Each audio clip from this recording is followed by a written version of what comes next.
여러분에게 감사드리고 또 한 가지 죄송한 것은 그동안 주일날 사경에 환경 사경회가 있어서 새벽 기도를 좀 등한히 했습니다. 오늘부터 또 열심히 연구해서 여러분을 뵙도록 그렇게 하겠습니다. 성경 말씀은 오늘은 제일 끝나는 부분의 마태복음 1장 1절부터 끝까지 같이 한번 의미를 생각하면서 읽어보도록 하겠습니다. 먼저 마태복음의 저자 마태에 대해서 여러분과 제가 함께 나누겠습니다. 마태복음은 사도 마태가 기록했습니다. 그는 알페오의 아들로서 이름은 레위였습니다. 마태는 주님을 따르는 제자가 되기 이전에는 세리였는데요. 세리는 우리가 일본 사람의 앞잡이, 일본 놈의 앞잡이를 매우 증오했듯이 로마 황제를 위해서 세금을 징수하는 일을 했기 때문에 유대인들의 증오의 대상이었습니다.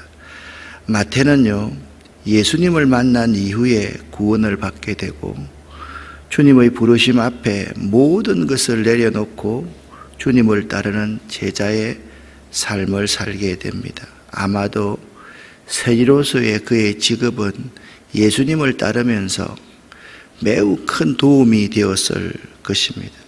마태는 유대인으로서 유대인들을 위하여서 마태복음을 기록하게 됩니다. 그러므로 마태복음은 예수 그리스도를 유대인들이 갈망했던 메시아로 소개하고 강조합니다. 특히 구약에서 선지자들이 예언했던 메시아가 예수 그리스도의 탄생과 죽으심과 부활을 통해서 증거되었음을 마태는 강조하고 있습니다. 그리고 선지자를 통해서 약속된 하나님의 나라가 메시아이신 그리스도를 통해 세워지게 될 것에 대해서 가르치고 있습니다. 전번 서론에서 말씀을 드렸듯이 마태복음은요, 주이시 크리스찬들, 유대교를 믿다가 예수를 믿게 된 사람들을 위한 교육 지침서와도 같다라는 점에 대해서 여러분이 머릿속에 넣어 두셔야만 합니다. 마태는요, 마태복음의 시작을 예수 그리스도의 탄생과 기원으로 시작을 합니다. 아브라함과 다윗의 자손 예수 그리스도의 세계라, 이렇게 시작합니다. 이는 유대인들에게 예수 그리스도가 왕의 혈통을 이은 합법적인 이스라엘의 왕이라는 사실을 보여주기 위함이었습니다. 예수는 단지 목수의 아들이 아닙니다. 다윗의 자손으로서, 아브라함의 자손으로서 혈통을 이어받은 왕, 메시아의 혈통임을 보여주고자 하는 의도가 있었던 것입니다. 그렇다고 하면 1절부터 17절까지에서 예수님의 족보에 대해서 말을 하고 있는데요. 아브라함과 다윗의 자손 예수 그리스도의 계보라. 옛날 개역 성경에는요, 아브라함과 다윗의 자손 예수 그리스도의 세계라라고 하는데 사람들은 잘못 이해해서 이 세계를요 그냥 월드라고 그렇게 이야기를 하곤 했었는데, 월드가 아니라 genealogy, 그러니까 A record of the genealogy of Jesus Christ, 그러니까 예수 그리스도의 족보는 이렇게 여러분들이 보시면 되겠습니다. 1절부터 17절을요 나누어 보면 1절부터 6절까지는 아브라함부터 다윗까지 14대를 말하고 있고요. 그러니까 의도가 있는 거예요. 14대, 14대, 14대로. 예수님은 구약에서 약속되고 예언된 메시아라는 것이죠. 그리고 솔로몬 때부터 여고냐까지 14대를 말하고 있고요. 16절까지는 스알디엘부터 예수 그리스도까지 14대. 여기서 이렇게 말합니다. 17절에 그리스도라고 불려지는 예수라고 그렇게 말씀하고 있습니다. 그리고 17절에는 예수 그리스도의 족보를 이렇게 요약하고 있습니다. 같이 읽어보겠습니다. 그런즉 모든 대수가 아브라함부터 다윗까지 14대요 다윗부터 바벨론으로 사로잡혀 갈 때까지 14대요 바벨론으로 사로잡혀 간 후부터 그리스도까지 14대더라. 아멘. 자, 이 부분을 요약하고 있는데요. 1절을 말씀드렸듯이 아브라함과 다윗의 자손 예수 그리스도의 족보라 세계라 라는 말로 시작하는 이유는 뭐냐 하면 우리는 마태 공동체는 예수 그리스도의 위대함을 보여주기를 원한다라는 것입니다. 예수라는 이름은 아버지가 아들에게 이름을 짓듯이 지어주신 이름입니다. 하나님이 천사를 통해서 이 태어날 이 아이의 이름을 예수라 하라 그렇게 말씀했거든요. 마태복음 1장 21절에 이 말씀이 그대로 기록되어져 있습니다. 아들을 낳으리니 이름을 예수라 하라. 이는 그가 자기 백성을 저희 죄에서 구원할 자임이니라 하니라 그렇게 말씀하고 있습니다. 이것은요 성경이 예수 그리스도에 관한 책임을 분명히 합니다. 마태복음이 예수 그리스도에 관한 책임을 아주 분명히 하고 있는 것이 마태복음 1장 21절입니다. 아들을 낳으리니 그 이름을 예수라 하라. 이 이름의 의미는 이 사람이 앞으로 해야 될 일은 저희 백성을 자기 죄에서 구원하기 위한 사역을 위해서 내가 보내었다. 그렇게 말씀하고 있습니다. 예수라는 이름의 뜻은요 여호와는 구원이시다라는 뜻인데 히브리어로는요 여호수아입니다. 그러니까 주이시 크리스찬들 유대 그리스도인들의 이름의 의미에서는요 너무나도 친숙한 의미이거든요. 모세가 유대인들을 출애굽시켰지 않습니까? 구원시켰지 않습니까? 모세가 자기의 후계자 눈의 아들 여호수아의 이름을 지어줍니다. 왜냐하면 여호수아가 자기를 이어서 자기 백성을 구원할 자이기 때문에 그렇습니다. 그러니까 모세가 여호수아, 예수와 여호와는 구원이시다는 이름을 지어주는 것처럼 하나님께서는 천사를 통해서 예수의 이름을 지어주셨다. 그러므로 예수는 저희 백성을 자기 백성을 저희 죄에서 구원할 자이다. 그렇게 의미를 부여하면서 유대인에게 메시지를 마태는 전가하고 있는 것입니다. 하나님의 독생자 예수 외에 우리를 죄에서 구원할 자가 없습니다. 그리고 예수는 그리스도, 메시아, 왕입니다. 그리스도의 뜻은요 기름 부음을 받은 자라는 뜻인데요 기름 부음을 받은 자의 히브리어는 메시아입니다. 즉 유대인들이 그토록 기다렸던 메시아가 다윗의 자손으로서 유대인들을 진정으로 다스릴 왕으로 오셨다고 마태는 증거하고 있는 것입니다. 그래서 우리들이 있잖아요 마태복음 1장을 읽으면서 왜 이렇게 족보를 기록해 놨을까? 아닙니다. 유대인의 입장에서는 이 족보가 매우 중요합니다. 누구의 혈통인가가 유대인에게는 너무나도 중요한 것입니다. 그런데 똑같은 족보가 어디에 기록되어 있습니까? 누가복음에 기록되어 있습니다. 누가복음에는요 마리아부터 시작한 혈통이 어디까지 올라갑니까? 하나님까지 올라갑니다. 누가의 복음의 대상, 누가의 독자는 어떤 사람이었습니까? 헬라인, 이방인입니다.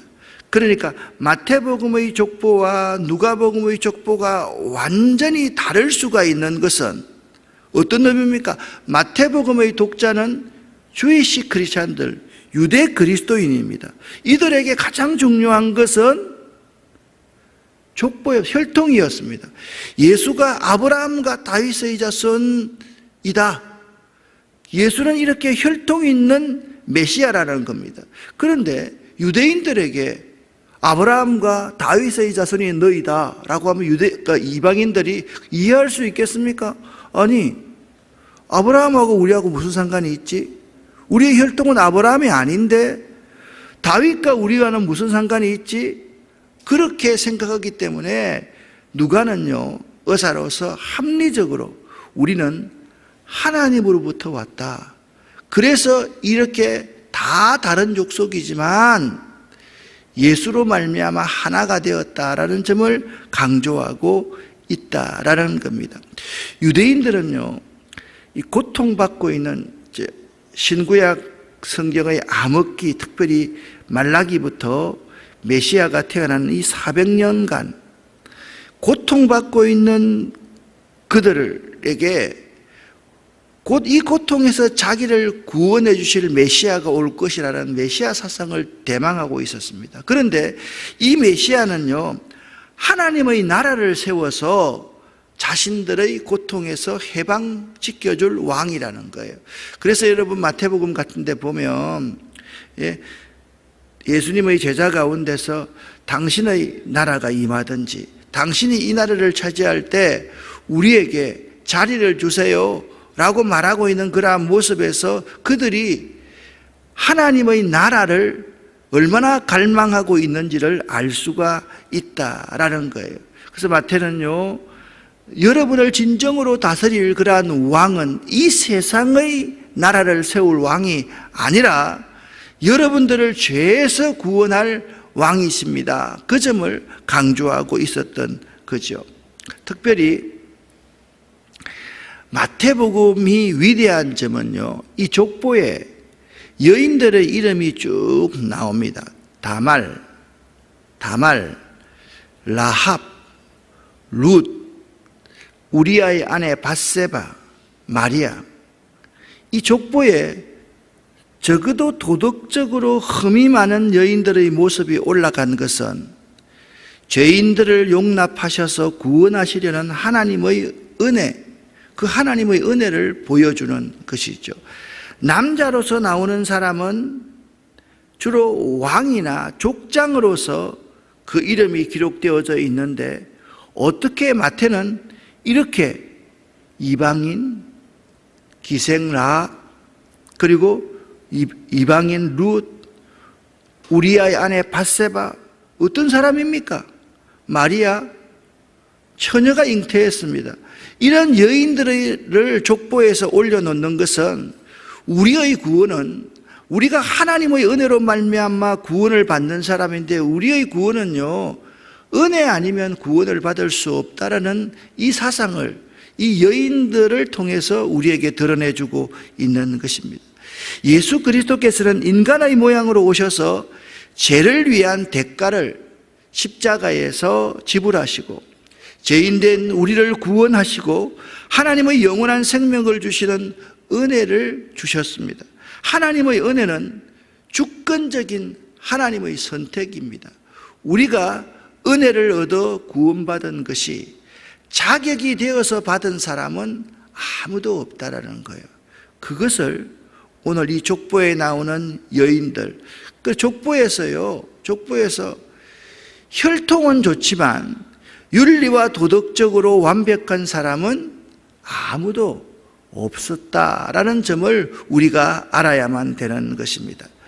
그러나 나의 나된 것은 하나님의 은혜로 된 것이니 내게 주신 그의 은혜가 헛되지 아니하여 모든 사도보다 더 많이 수고하였으나 내가 아니요 오직 나와 함께 하신 하나님의 은혜로다 라고 고백했던 사도 바울의 그 고백이 이 마태복음에 나오는 이 족보에 나오는 한 사람 한 사람의 인물이었다라는 사실을 알 수 있는 것입니다.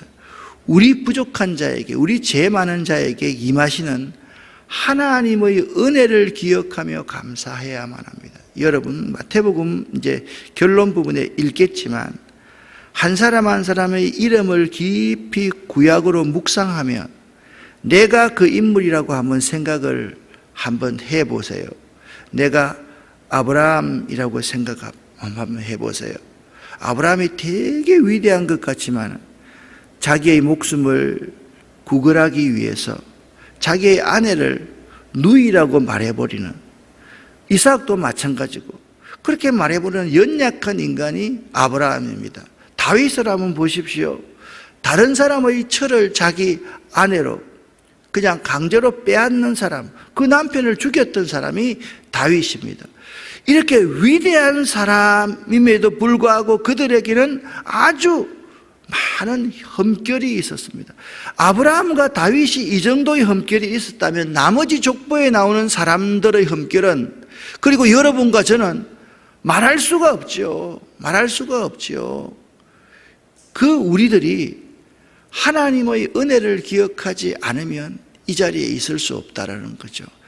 마태가 마태복음을 기록했을 때 이 마태복음을 읽었던 마태 공동체는 항상 그 이름에다가 자기 이름을 대입하면서 자기가 구원받은, 자신들이 구원받은 것은 하나님의 은혜임을 매 순간 잊지 않았다라는 사실입니다. 그러면 마태가요, 예수님이 구약에서 약속된 메시아라 그렇게 주장했는데 이것은 세 가지의 진리를 우리에게 보여줍니다.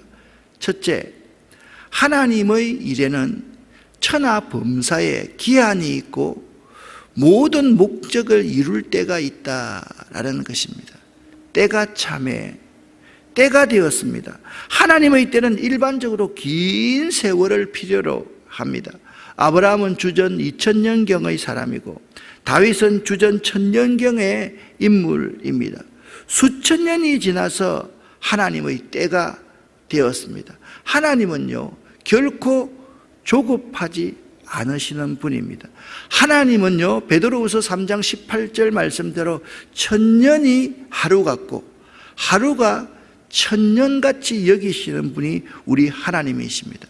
때가 되어서 예수 그리스도께서 오셨듯이 예수 그리스도가 다시 오실 거라는 재림의 약속도 그로부터 2000년이 훨씬 지났지만 그분은 반드시 오실 것이라는 사실입니다. 이 사실을 믿으시기를 예수 이름으로 간절히 축원합니다.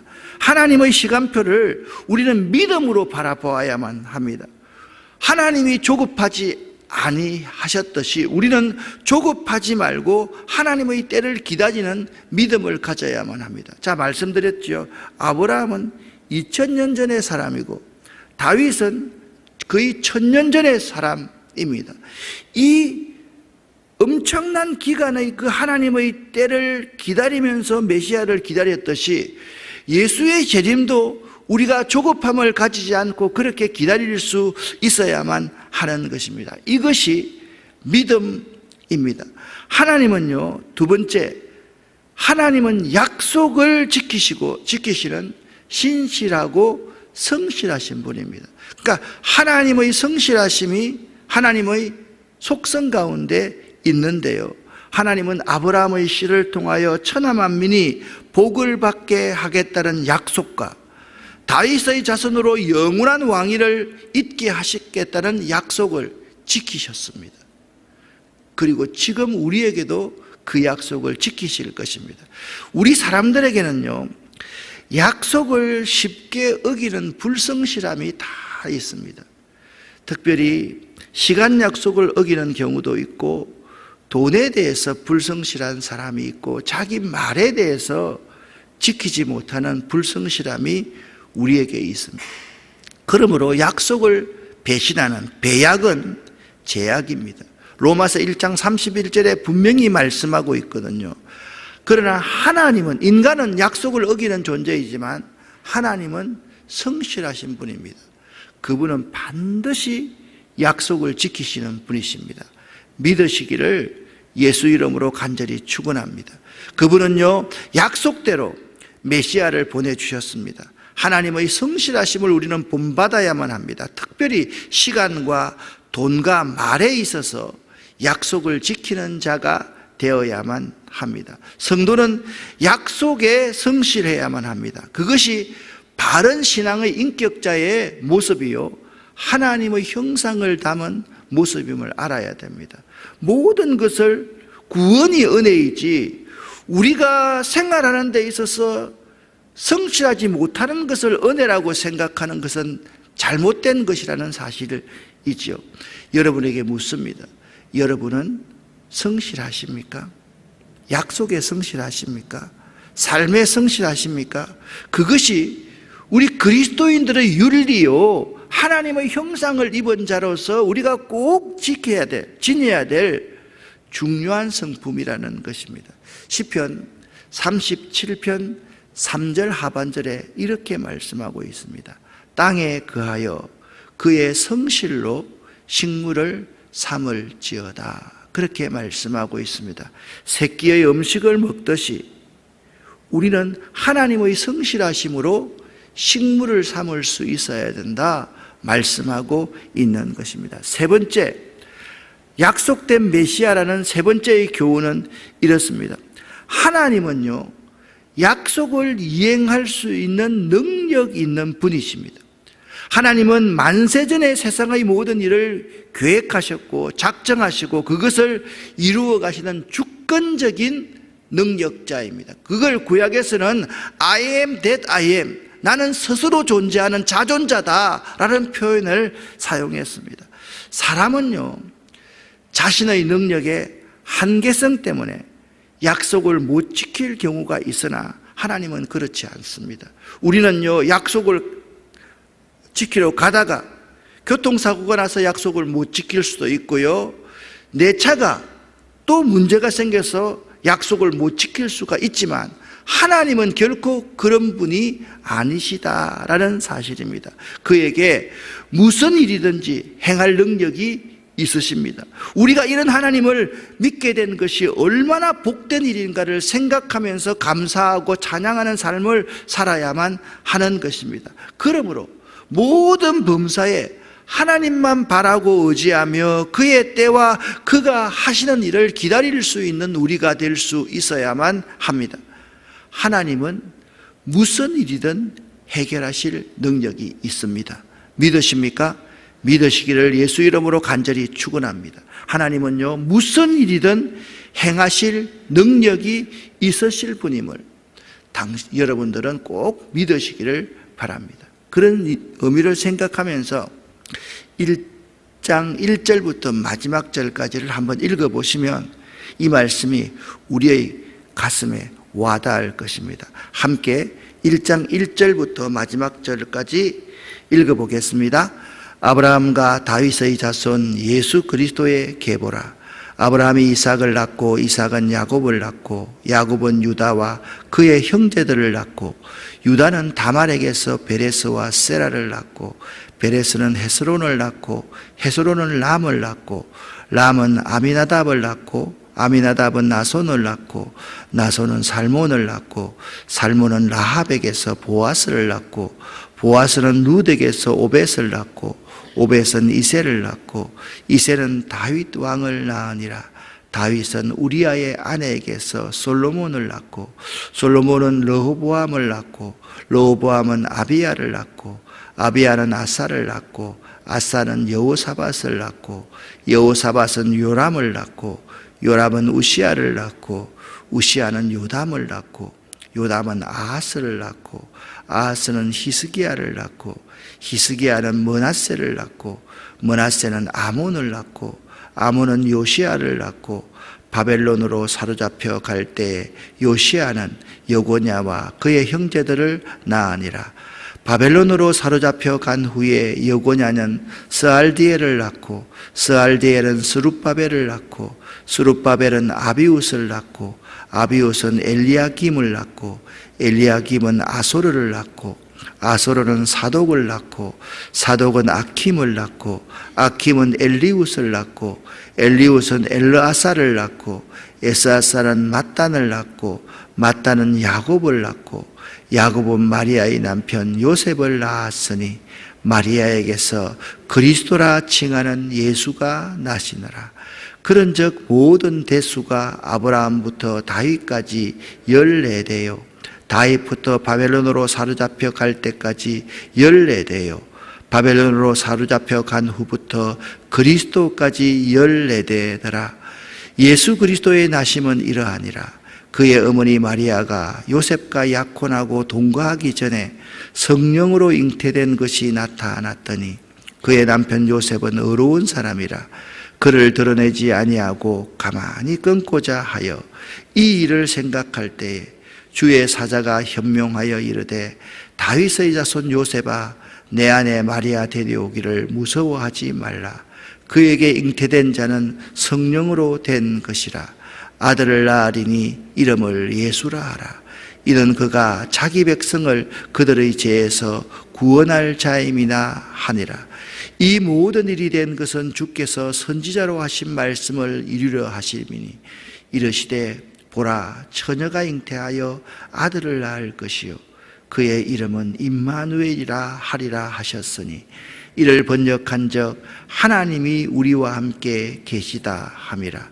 요셉이 잠에서 깨어 일어나 주의 사자의 분부대로 행하여 그의 아내를 데려왔으나 아들을 낳기까지 동침하지 아니하더니 나음의 이름을 예수라 하니라. 아멘. 아마 제가 이 말씀을 어제 준비하면서 이런 부분에서 유대인 가운데 예수를 믿었던 사람은요 펑펑 울면서 이 성경을 읽었을 것이다 라고 생각을 합니다. 10절에 히스기야는 므낫세를 낳고, 히스기야는 위대한 왕 아닙니까? 므낫세 가장 악한 왕입니다. 므낫세가 아몬을 낳고, 아몬은 요시야가 위대한 왕.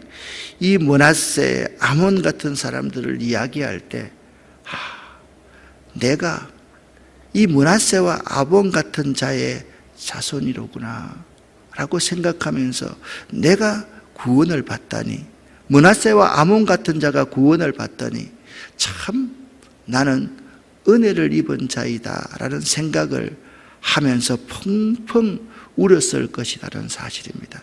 사랑하는 여러분, 성경의 주인은 예수 그리스도입니다.